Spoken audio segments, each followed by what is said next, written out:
Кумчо Вълчо торти прави, на сладкишите е цар, в гората е известен като местният сладкар. Работата си обича и на всичко е готов, всяка торта да направи много вкусна с любов.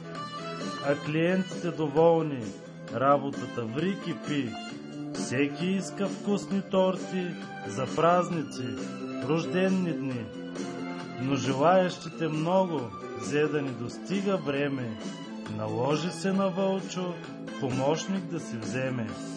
Като кандидат единствен, Зайо Байо се яви, ще не ще сладкаря знатен, него назначи.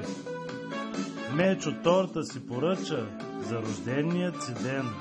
Първа Зайова задача бе да й направи крем, но нали е новобранец, даже без да разбере, вместо захар в крема сипа кутия с прах за пране. Дойде Мечо и отнесе тортичката вкусна.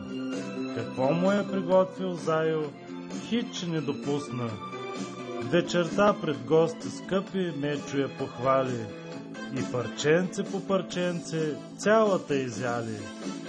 Не след дълго време цялата дружина към болницата местна в Купом замина. Там изкараха нощта под строго наблюдение, че тортичката е виновна, бе лекарското мнение. Щом разбра за извинение, Вълчо сладки им занесе, но в групата сърдита доста як кърдах отнесе. Не бе лесно на сладкаря пак да се докаже, но сега е много търсен, време не му стига даже.